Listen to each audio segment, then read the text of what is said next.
मसीह की।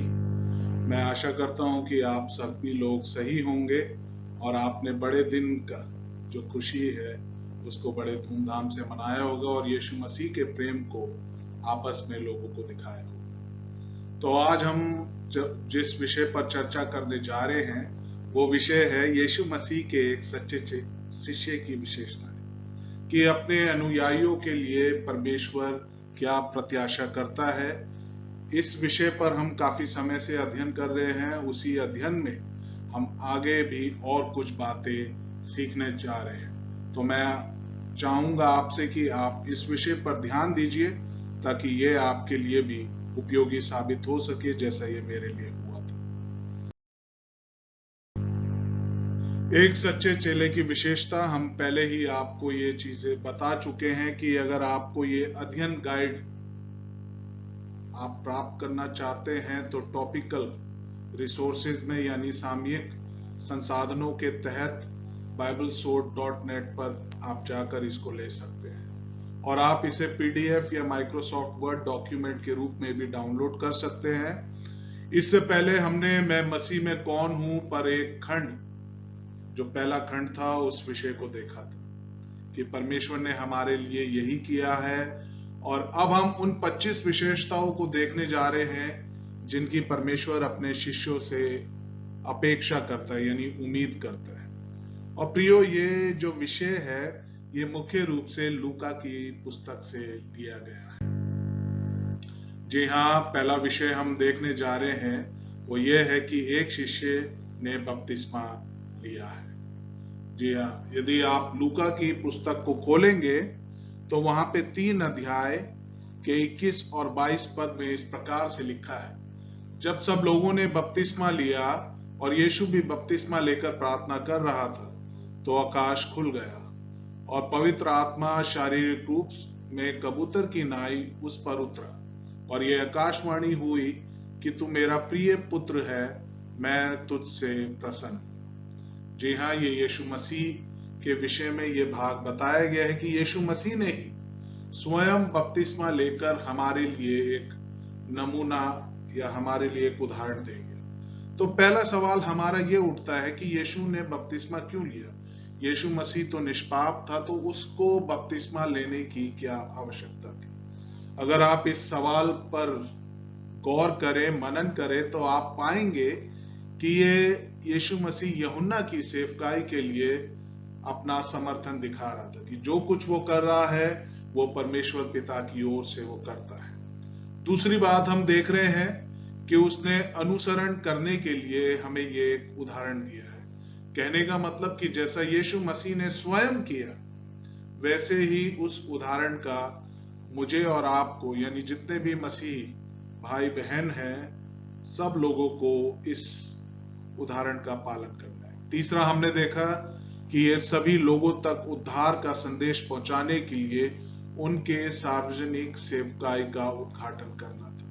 यीशु मसीह ने पब्लिकली लोगों के बीच में जाकर इस बात को बताया कि हाँ, ये मेरी सेवा है और मैं तुम लोगों के बीच में उद्धार का संदेश बताने आया हूं। तो इस बात का ये एक संकेत है और ये इस सेवा की शुरुआत के लिए मैं आप लोगों के सामने ये बात प्रस्तुत कर रहा हूं। और फिर चौथी बात हम देख रहे हैं कि सभी धार्मिकता को पूरा करने के लिए, यदि आप मत्ती 3 अध्याय के 15 पद में पढ़ेंगे तो वहां पे लिखा है कि यीशु ने उसको यह उत्तर दिया कि अब तो ऐसा ही होने दे, क्योंकि हमें इस रीति से सब धार्मिकता को पूरा करना उचित है। तब उसने उसकी बात मानी। जी हाँ, ये बात हो रही है यूहन्ना बपतिस्मा देने वाले और प्रभु यीशु मसीह के बीच में, और प्रभु यीशु मसीह इस बात को कह रहा है कि सब धार्मिकता को पूरा करना उचित है। जी हाँ प्रियो,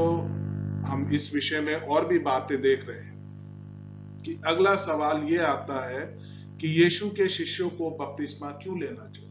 जब मैं और आप अपने आप को यीशु मसीह का अनुयायी कह रहे हैं तो मुझे और आपको बपतिस्मा लेने की क्यों जरूरत है?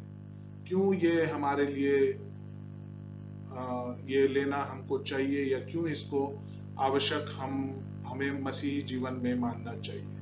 क्योंकि पहली बात, कि हमें यीशु के उदाहरण का अनुसरण करना है। जी हाँ, हमें ये बात मत्ती 28 के 19वें पद में मिली है कि इसलिए तुम जाकर सब जातियों के लोगों को चेला बनाओ और उन्हें पिता, पुत्र और पवित्र आत्मा के नाम से बपतिस्मा दो। और ये जो यीशु मसीह ने ही स्वयं इसकी हमें आज्ञा दी। ये किसी मनुष्यों की ओर से नहीं आया कि ये बपतिस्मा लेना है, पर स्वयं प्रभु यीशु मसीह की ओर से ये आज्ञा हमें दी गई है। तो ये विषय हमने, पहला विषय यही देखा कि यीशु का शिष्य बपतिस्मा लिया होता है। दूसरा विषय हम जो देखने जा रहे हैं सच्चे चेले की विशेषता में, वो है कि एक यीशु मसीह का शिष्य प्रलोभन पर जीत कैसे प्राप्त करता है। जी हाँ, एक बार फिर से आप लूका की पत्री में 4 अध्याय का 1 से 4 वचन आप देख लीजिए। वहां लिखा हुआ है, फिर यीशु पवित्र आत्मा से भरा हुआ यरदन से लौटा और 40 दिन तक आत्मा के सिखाने से जंगल में फिरता रहा और शैतान उसकी परीक्षा करता रहा। उन दिनों में उसने कुछ न खाया और जब वे दिन पूरे हो गए तो उसे भूख लगी। और शैतान ने उससे कहा, यदि तू परमेश्वर का पुत्र है तो इस पत्थर से कहे कि रोटी बन जाए। यीशु ने उसे उत्तर दिया कि लिखा है, मनुष्य केवल रोटी से जीवित ना रहेगा। तो इस विषय से हमें यह बताया जा रहा है कि जब यीशु मसीह ने भी 40 दिन जब उसकी परीक्षा हुई तो उसने अपने आप को जीवित परमेश्वर के हाथों में सौंपा और वो किसी प्रलोभन पे, शैतान ने एक से एक प्रलोभन उसको दिए। एक उदाहरण आपको यहाँ बताया भी गया है कि उसने कहा कि यदि तू परमेश्वर का पुत्र है तो इस पत्थर से कह कि रोटी बन जाए। और यीशु ने उत्तर दिया कि लिखा है। वचन की ही बात से उसने ये बात कही कि मनुष्य केवल रोटी से जीवित ना रहेगा। अब बात हो रही है लूका 4 अध्याय 1 से 13 पद की। तो 4 पद हम पढ़ लिए हैं और वहां पे हम इन विषयों को देख रहे हैं एक सवाल के रूप में कि यीशु की परीक्षाओं से हम क्या सबक या सीख सकते हैं। तो सबसे पहली बात कि परमेश्वर हमें हमारी परीक्षा लेने के लिए परिस्थितियों में डालने की अनुमति दे सकता है। तो ये बात हमें ध्यान रखनी है कि एक मसीही विश्वासी के जीवन में परीक्षाएं आएंगी, परीक्षण आएंगे, लेकिन वो हमें अनुमति परमेश्वर से मिलती है उन विषयों के लिए। फिर हम देखते हैं कि दूसरा विषय कि शैतान हमें वहां लुभाएगा जहां हम असुरक्षित है। कहने का तात्पर्य यह है कि जहां पे हम निर्बल है, कमजोर है, शैतान हमारी पूरी रीति से परीक्षा करेगा कि हम उस प्रलोभन में गिर जाए। जी हाँ, आगे हम और बातों को देख रहे हैं। वो ये है कि हमने देखा कि शैतान बाइबल को जानता है, परंतु अपने फायदे के लिए उसे तोड़ मरोड़ कर वो उन बातों को कहता है। और हमें इस बात का ध्यान देना चाहिए कि यदि हम परीक्षाओं पर विजयी होना चाहते हैं तो परमेश्वर के वचन का मनन करना, उस वचन के अर्थ को समझ के अपने जीवन में लागू करना हमारे लिए बहुत आवश्यक है। फिर हम 10 और 11 पद में देखते हैं उसी अध्याय के, क्योंकि लिखा है कि वो तेरे विषय में अपने स्वर्गदूतों को आज्ञा देगा कि वे तेरी रक्षा करें और वे तुझे हाथों हाथ उठा लेंगे, ऐसा ना हो कि तेरे पांव में पत्थर से ठेस लगे। जी हाँ, हम देख रहे हैं कि यीशु मसीह की परीक्षाओं से हमें क्या क्या सीख लेने की आवश्यकता है। हम यही देख रहे हैं कि यीशु मसीह ने निरंतर अपने आप को परमेश्वर के हाथों में सौंपा और निरंतर उसकी इच्छा के अनुसार ही वो उसमें दृढ़ बना रहा और उसने अपने आप को प्रलोभन में गिरने नहीं दिया। जैसे भजन 91 के 11 और 12 पद में बताया गया है,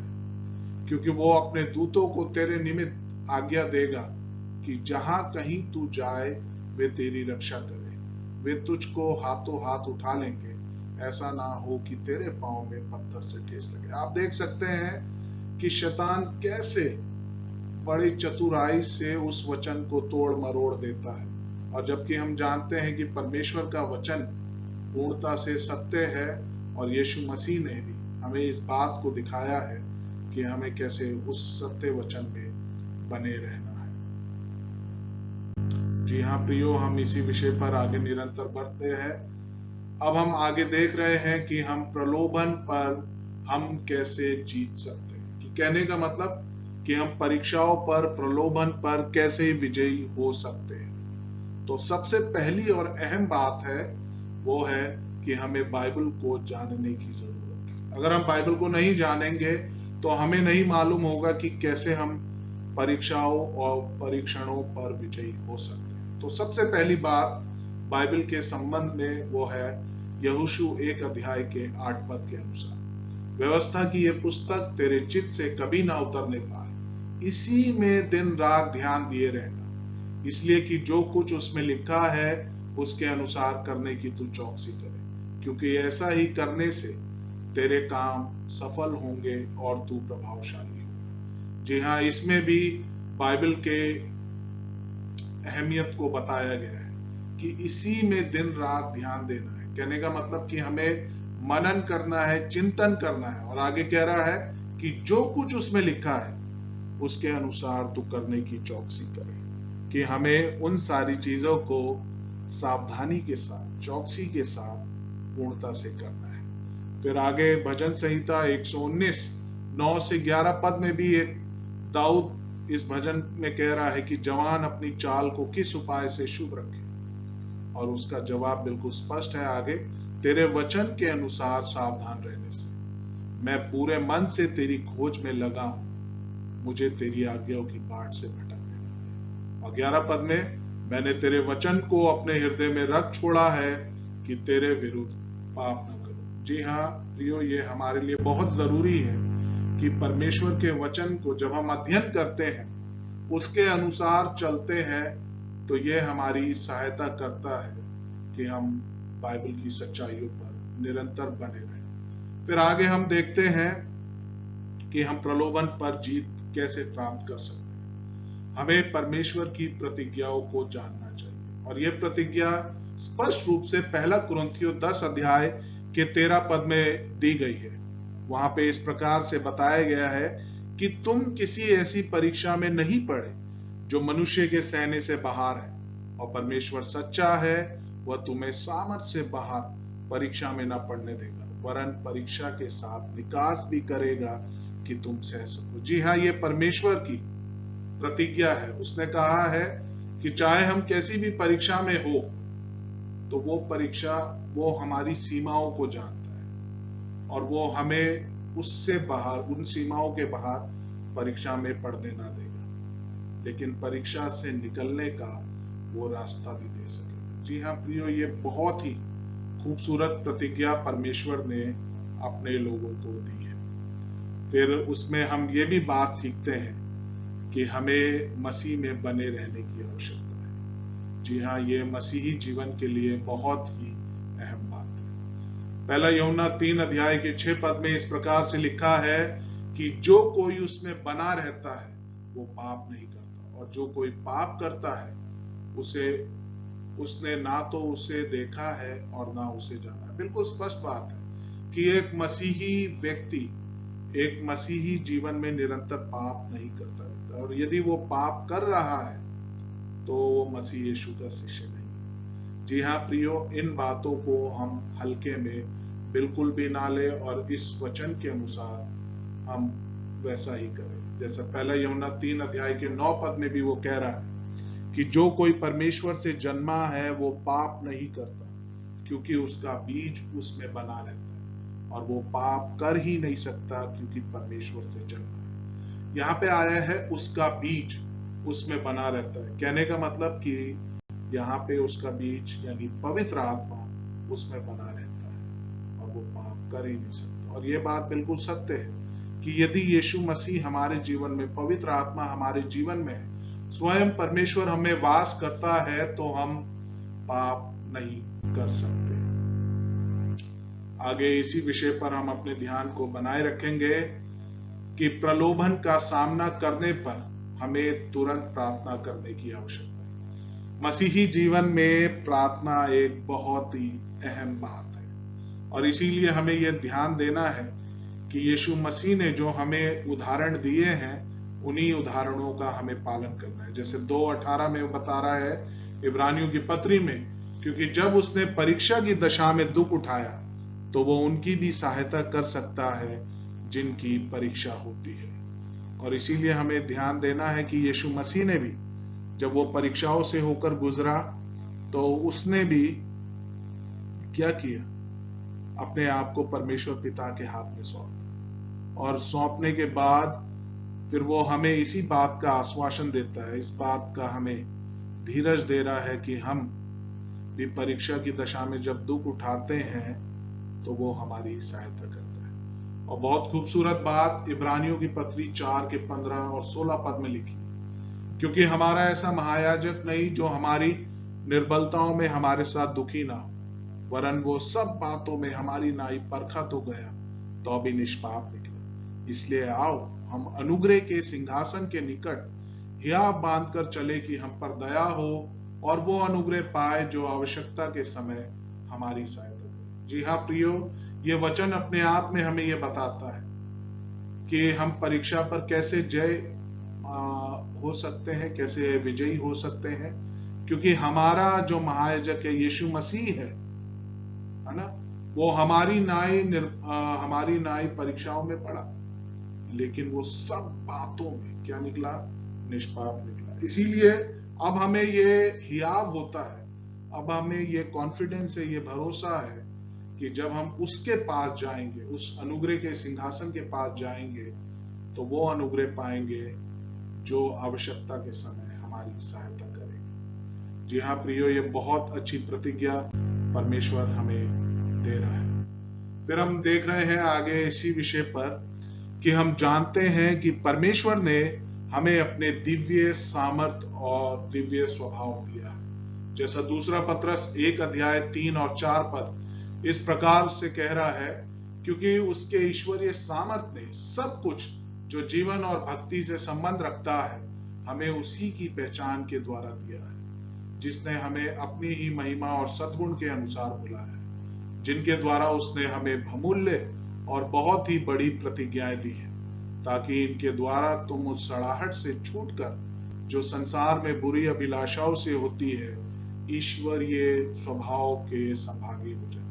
जी हाँ, 3 पद में हमने देखा कि परमेश्वर की जो सामर्थ है, ना सिर्फ वो हमें उद्धार के समय प्राप्त होती है, बल्कि उसकी सामर्थ हमारे प्रतिदिन के जीवन में भी हमारी सहायता करती है, ताकि हम एक आत्मिकता का, भक्ति का जीवन जी सके। और 4 पद में हमने देखा कि उसने जो बहुमूल्य और बड़ी प्रतिज्ञाएं दी है, वो क्यों दी है, ताकि हम इन संसार की सड़ाहट से छूटकर जो बुरी अभिलाषाओं से होती है, पाप से होती है, उनसे निकलकर जो ईश्वरीय स्वभाव है उसमें हम एक हो जाए।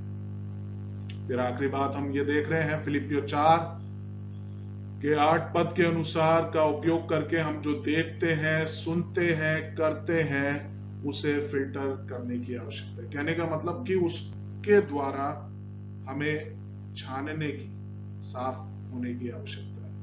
फिलिपियों 4:8 में वो इस प्रकार से कह रहा है, निदान हे भाइयों, जो जो बातें सत्य है और जो जो बातें आदरणीय है और जो जो बातें उचित है और जो जो बातें पवित्र है, जो जो बातें सुहावनी है, जो जो बातें मनभावनी है, निदान जो जो सद्गुण और प्रशंसा की बातें हैं, उन्हीं पर ध्यान लगाया करो। जी हाँ, ये बिल्कुल निर्देश हमें परमेश्वर के वचन से दिए जा रहे हैं कि हमें जो बातें सत्य है, जो बातें आदरणीय है, जो बातें उचित है, पवित्र है, सुहावनी है, मनभावनी है, सद्गुण और प्रशंसा की बातें हैं, उन्हीं पर ध्यान लगाने की जरूरत है। तो इसीलिए हम अपने आप का मूल्यांकन कर सकते हैं कि हम उस वचन के अनुसार बने हैं या नहीं। अब तीसरा बिंदु हमें मिलता है कि एक शिष्य प्रार्थना को प्राथमिकता देता है। जी हाँ, ये बात बिल्कुल सत्य है कि जो व्यक्ति या जो विश्वासी प्रभु यीशु में बना हुआ है वो प्रार्थना को प्राथमिकता देता है। मरकुस 1 अध्याय के 35वें पद में हम यीशु मसीह से प्रार्थना करने के विषय में ये सबक ले सकते हैं कि भोर को दिन निकलने से बहुत पहले वो उठकर निकला और जंगली स्थान में गया, वहां प्रार्थना करने लगा। तो हम इस विषय से ये देख सकते हैं, सीख सकते हैं कि जब यीशु मसीह ने प्रार्थना को इतना अहमियत दी है, इतना अहम बताया है, जो कि स्वयं परमेश्वर है, तो मुझे और आपको जो उसके अनुयायी है उनको भी प्रार्थना को प्राथमिकता देना बहुत जरूरी है। लूका 5 अध्याय के 16 पद में भी इस प्रकार से लिखा हुआ है, परंतु वो जंगलों में अलग जाकर प्रार्थना किया करता था। और हम ये बात भी जानते हैं कि जब हम अकेले में शांत वातावरण में होते हैं तो हम परमेश्वर से प्रार्थना के माध्यम से बहुत अच्छी रीति से बातों को कर सकते हैं। फिर लूका 6 अध्याय 12-13 पद में लिखा है, और उन दिनों में वो पहाड़ पर प्रार्थना करने को निकला और परमेश्वर से प्रार्थना करने में सारी रात बिता। अब आप देख सकते हैं कि वो 5 मिनट की प्रार्थना या 10 मिनट की प्रार्थना नहीं करता है, उसने सारी रात परमेश्वर से प्रार्थना करने लगा। जब परमेश्वर स्वयं यीशु मसीह परमेश्वर होकर प्रार्थना को अहमियत दे रहा है, तो मैं और आप जो उसके अनुयायी है वो इन बातों को भी ध्यान दें। और उसने ये एक अहम फैसला लेने से पहले सारी रात प्रार्थना में बिताई। और वो क्या अहम फैसला था? 13 पद में आप देख सकते हैं कि जब दिन हुआ तो उसने अपने चेलों को बुलाकर उनमें से 12 चुन लिए और उनको प्रेरित करा। जी हाँ, ये बात बहुत ही जरूरी हमने यहाँ पे सीखी है कि परमेश्वर ने, स्वयं यीशु मसीह ने प्रार्थना को प्राथमिकता दी। अगला सवाल मेरा यह है कि प्रार्थना क्यों महत्वपूर्ण है, और क्यों महत्वपूर्ण है उसकी हमें जवाब यहाँ पे इस प्रकार से मिलता है कि हमें परीक्षा और पाप के ऊपर विजय प्राप्त करने में ये सहायता प्रदान करता है। अभी हमने 2 पदों को देखा था, इब्रानियों 2 अध्याय के 18 पद को और इब्रानियों 4 अध्याय के 15 और 16 पद को। अगला जो बिंदु है वो ये है कि ये शैतान को हराने में हमारी मदद करता है।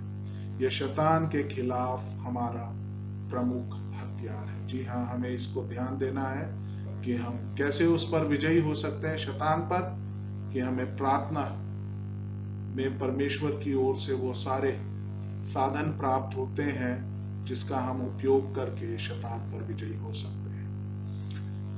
मरकुस 9 अध्याय के 28 और 29 पद में इस प्रकार से लिखा है कि जब वो घर आया तो उसके चेलों ने एकांत में उससे पूछा, हम उससे क्यों ना निकाल सके? और प्रभु यीशु मसीह उनको उत्तर दे रहा है, उसने उनसे कहा कि ये जाति बिना प्रार्थना किसी और उपाय से निकल नहीं सकती। जी हाँ, प्रार्थना की सामर्थ हम समझ सकते हैं कि क्यों हम प्रार्थना करने से विजयी हो सकते हैं, ये हमें बताया गया। अगला बिंदु है कि हमें ज्ञान प्राप्त करने में मदद करता है। जो हम ज्ञान ढूंढ रहे हैं परमेश्वर के वचन को समझने की, उससे हमें वो प्राप्त होता है प्रार्थना के द्वारा। जैसे याकूब 1 अध्याय के 5 और 6 पद में लिखा है कि पर यदि तुम में से किसी को बुद्धि की घटी हो तो परमेश्वर से मांगे, जो बिना उल्हाना दिए सबको उदारता से देता है और उसको दी जाएगी। और 6 पद में एक कंडीशन भी दी गई है, वो ये है, पर विश्वास से मांगे और कुछ संदेह ना करे, क्योंकि संदेह करने वाला समुद्र की लहर के समान है जो हवा से बहती और उछलती है। जी हाँ, ये याद रखना है कि प्रार्थना के माध्यम से हमें परमेश्वर के वचन का ज्ञान प्राप्त होता है और स्वयं परमेश्वर के विषय में भी सब कुछ हमें मालूम होता है। प्रार्थना क्यों महत्वपूर्ण है, इसी विषय में और भी बातें हैं हमारे लिए। वो ये है कि हमें परमेश्वर के लिए हमारे अनुरोध प्रस्तुत करने के लिए हमें सक्षम बनाता है। तो जो हम परमेश्वर के पास अपनी विनतियां लेकर जाते हैं, उन विनतियों को जब हम प्रस्तुत करते हैं तो ये प्रार्थना के ही माध्यम से हम सक्षम होते हैं। जैसे यूहन्ना 15 के 7 में बताया गया है कि यदि तुम मुझ में बने रहो और मेरी सब बातें तुम में बनी रहे, जो चाहो मांगो और वह तुम्हारे लिए हो जाए। हम अक्सर पीछे की बातों पर ध्यान देते हैं कि जो आगे लिखा हुआ है कि जो कुछ तुम मांगो तुम्हारे लिए हो जाएगा, पर हम इस पद का जो पिछला भाग है उस पर ध्यान नहीं देते कि यदि तुम मुझ में बने रहो और मेरी बातें तुम में बनी रहे, तभी हमें उन प्रार्थनाओं का उत्तर मिलता है।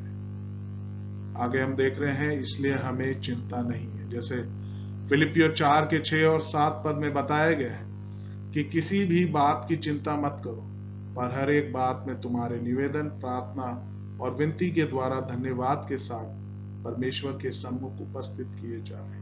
7वां पद, तब परमेश्वर की शांति जो समझ से बिल्कुल परे है तुम्हारे हृदय और तुम्हारे विचारों को मसीह यीशु में सुरक्षित रखेगी। जी हाँ, इस बात को समझना हमारे लिए बहुत अहम है कि परमेश्वर की ही शांति है जो हमारे हृदय को और हमारे विचारों को मसीह यीशु में सुरक्षित रखती है। और इसी बात के लिए हमें यह आश्वासन होना चाहिए कि हमें किसी भी बात की चिंता की आवश्यकता नहीं है। अगला विषय है कि दूसरों को समझने में यह मदद करता है।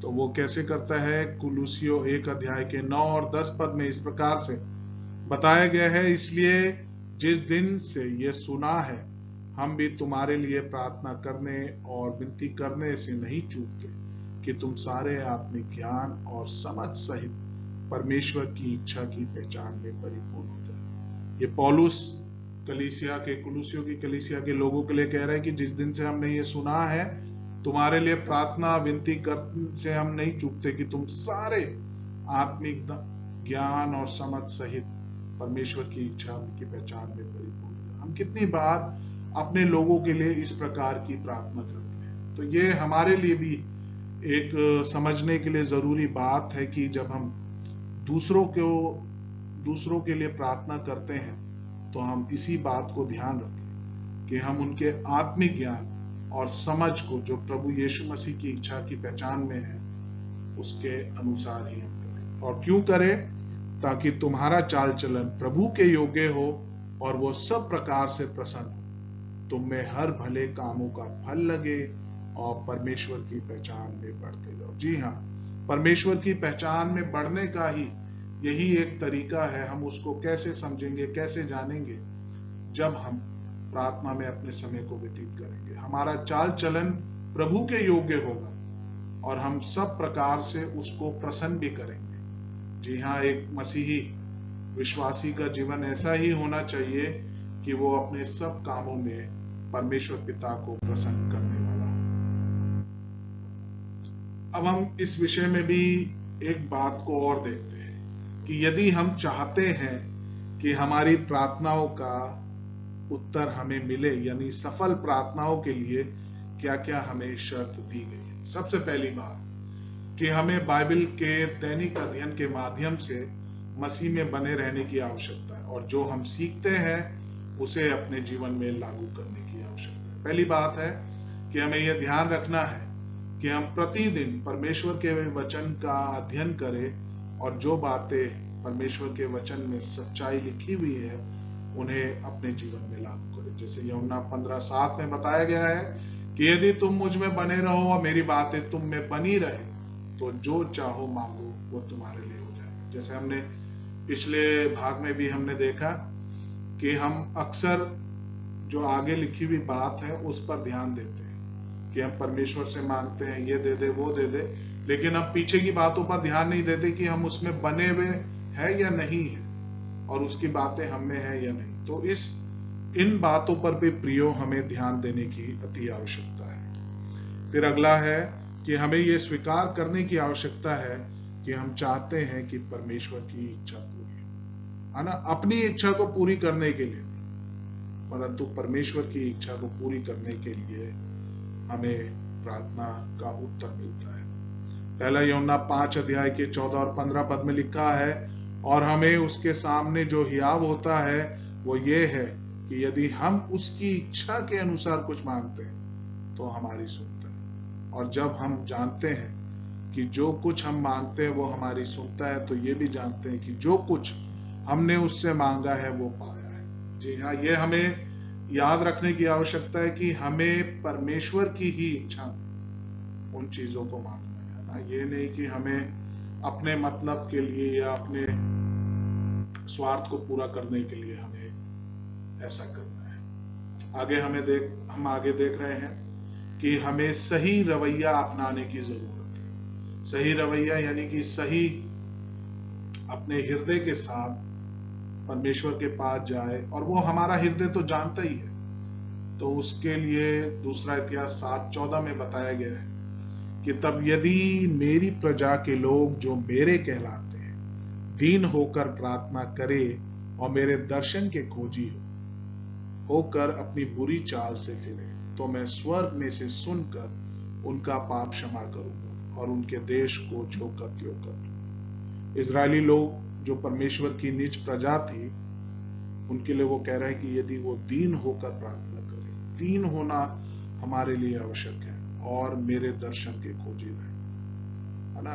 हम परमेश्वर के पास अपने आप को दीन करके लेकर जाएं और परमेश्वर के ही हाथों में हम अपने आप को सौंप दें।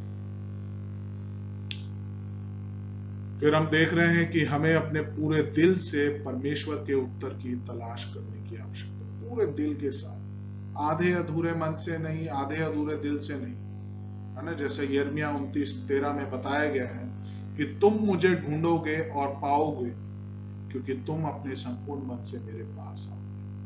जी हाँ, जब हमारे अंदर वो इच्छा होगी, जब वो लालसा होगी कि हाँ हमें प्रभु को ढूंढना है, पाना है, और जब हम उसके पास सच्चे मन से जाते हैं तो वो हमारी प्रार्थनाओं को सुनता है।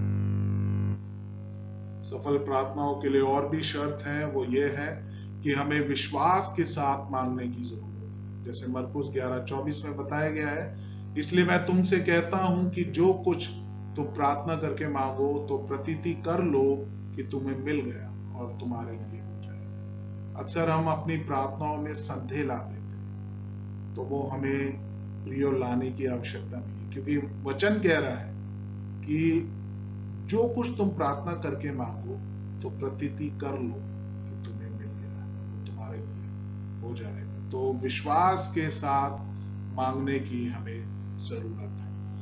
अगली बात क्या बताई गई है कि हमें परमेश्वर की आज्ञाओं का पालन करने की आवश्यकता है। हम बड़ी आसानी से कह देते हैं कि हाँ हम परमेश्वर की आज्ञाओं को मानते हैं। क्या हमने उसकी आज्ञाओं को कभी जानने और समझने के लिए उसके वचन से अपने जीवन का मूल्यांकन किया है? यदि नहीं किया है तो हमें आवश्यकता है कि हम ऐसा करें, है ना। और यदि हम सफल प्रार्थना के उत्तर को चाहते हैं, जैसा पहला यूहन्ना 3:21 और 22 पद में हमें बताया गया है कि हे प्रियो, यदि हमारा मन हमें दोष ना दे तो हमें परमेश्वर के सामने हियाव होता है, और जो कुछ हम मांगते हैं वो हमें उससे मिलता है, क्योंकि हम उसकी आज्ञाओं को मानते हैं और जो उसे भाता है वही करते हैं। जी हाँ, ये वचन हमें ये बता रहा है कि जो कुछ हम मांगते हैं वो हमें उससे मिलता है।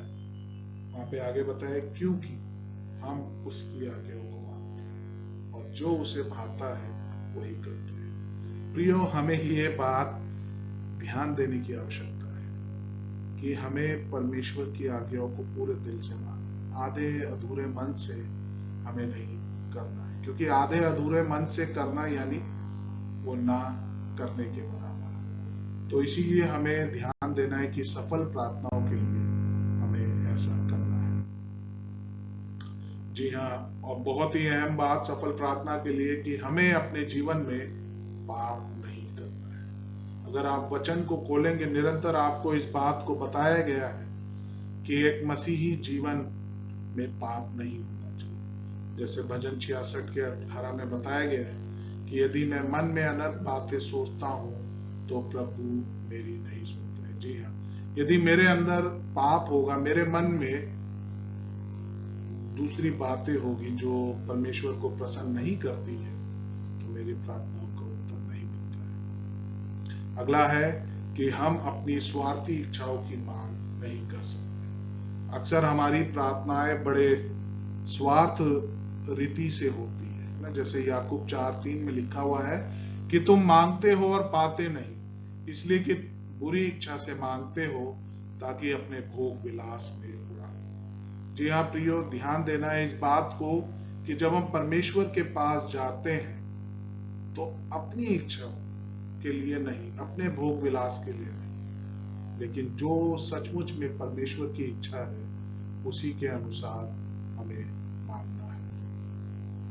हमें उन लोगों को माफ करने की जरूरत है जिन्होंने हमारे खिलाफ पाप किया है ना। अक्सर हम अपने मन में उन बातों को रख लेते हैं और हम अक्सर ये कहते हैं कि नहीं, मैं उसे माफ नहीं करूंगा। तो जब हम दूसरों को माफ नहीं करेंगे तो हमारी प्रार्थनाओं का उत्तर कैसे मिलेगा। जी हाँ प्रियो, जैसे मरकुस 11:25 में बताया गया है, और जब कभी तुम खड़े हुए प्रार्थना करते हो तो यदि तुम्हारे मन में किसी की ओर से कुछ विरोध हो तो क्षमा करो, इसलिए कि तुम्हारा पिता भी जो तुम्हारे अपराध क्षमा करता है वो हमारे अपराध क्षमा करेगा। इस बात का हमें ध्यान देना है कि हमें अपने मन में उन बातों को नहीं बना के रखना है जिससे परमेश्वर अप्रसन्न होता है, बल्कि उन बातों को पूर्णता से अपने जीवन में फॉलो करना है जो परमेश्वर हमसे चाहता है। आगे वो इस बात को कह रहा है कि हमें अपनी प्रार्थनाओं में ईमानदार होने की जरूरत है और दिखावे के लिए नहीं करना है ना। जैसे मत्ती 6:5 में इसका एक उदाहरण दिया है, और जब तू प्रार्थना करे तो कपटियों के समान ना हो, क्योंकि लोगों को दिखाने के लिए सभाओं में और सड़कों के मोड़ पर खड़े होकर प्रार्थना करना उनको अच्छा लगता है। मैं तुमसे सच कहता हूं कि वे अपना प्रतिफल पा चुके हैं। जी हाँ, ये बात बिल्कुल स्पष्ट है कि हम अपने शब्दों के द्वारा लोगों को दिखाने के लिए हम जरूर कर सकते हैं, बट यह है कि परमेश्वर हमें जानता है कि हम उस प्रकार की प्रार्थना स्वीकार नहीं की जाएगी। तो हमें अपनी प्रार्थनाओं में ईमानदार होने की जरूरत है, कोई दिखावा करने की आवश्यकता नहीं। लोगों को प्रसन्न करने के लिए हम ऐसी चीजें करते हैं, लेकिन उसका कोई फायदा नहीं। अगला विषय है कि निरर्थक दोहराव का उपयोग ना करें। जैसे मत्ती 6:7 और 8 पद में लिखा है कि प्रार्थना करते समय अन्य जातियों की नाई बकबक ना करो, क्योंकि वे समझते हैं कि उनके बहुत बोलने से उनकी सुनी जाएगी। सो तुम उनकी नाई ना बनो, क्योंकि तुम्हारा पिता तुम्हारे मांगने से पहले ही जानता है कि तुम्हारी क्या क्या आवश्यकता है। और जब तू प्रार्थना करे तो अपनी कोठरी में जा और द्वार बंद करके अपने पिता से जो गुप्त में है प्रार्थना कर, और तब तेरा पिता जो गुप्त में देखता है तुझे प्रतिफल देगा। जी हाँ, हम ये सोचते हैं कि बार बार बोलने से परमेश्वर मेरी प्रार्थना विनती को सुन लेगा। नहीं, परमेश्वर हमारे मन को जानता है, हमारी क्या आवश्यकता है वो मांगने से पहले जानता है, तो वो उसी के अनुसार हमें उत्तर भी प्रदान करता है। अगला विषय है कि हमें अपनी दुआओं में दृढ़ रहने की जरूरत है। क्यों दृढ़ रहने की जरूरत है? मत्ती 7:7 और 8 पद में बताया गया है, मांगो तो तुम्हें दिया जाएगा, ढूंढो तो तुम पाओगे, खटखटाओ तो तुम्हारे लिए खोला जाएगा। क्योंकि जो कोई मांगता है उसे मिलता है, और जो कोई ढूंढता है वो पाता है, और जो खटखटाता है उसके लिए खोला जाएगा। जी हाँ, आपको याद होगा लूका 18:1-8 पद में आप इस विषय को पढ़िएगा और वहां पे समझिएगा कि ये जो विषय हमें सिखाया जा रहा है, मांगो, ढूंढो और खटखटाओ, तो उसका उत्तर हमें जरूर मिलता है। हमें यीशु के नाम पर मांगना चाहिए, यीशु मसीह के नाम से ही हमें वो प्रार्थना करनी चाहिए। जैसे यूहन्ना 14:13 और 14 पद में बताया गया कि जो कुछ तुम मेरे नाम से मांगोगे वही मैं करूंगा, कि पुत्र के द्वारा पिता की महिमा। यदि तुम मुझ से मेरे नाम से कुछ मांगोगे तो मैं उसे करूंगा। जी हाँ, हमें ये याद रखना है कि हमारी प्रार्थनाओं का उत्तर देने वाला, हमारी प्रार्थनाओं को पूरा करने वाला हमारा परमेश्वर पिता है। तो हमें उसी के नाम से ये प्रार्थना में मांगना चाहिए। जी हाँ प्रियो, प्रार्थना के लिए अतिरिक्त और भी कुछ रिमाइंडर हमें दिए गए हैं, वो इस प्रकार से आप देख सकते हैं। वो रिमाइंडर, वो अनुस्मारक हमारे लिए क्या है कि परमेश्वर तुरंत हमारी प्रार्थनाओं का जवाब दे सकता है। अगला में हम देखते हैं कि अन्य बार ये देखने में वर्षों लग जाते हैं कि परमेश्वर ने हमारी मूल प्रार्थनाओं का उत्तर हमें कभी तुरंत दिया है और कभी उसने हमें इंतजार करने के लिए कहा है, परंतु परमेश्वर ने इसे अपने सिद्ध समय में पूरा किया है। ये बात हमें जानने की अति आवश्यकता है।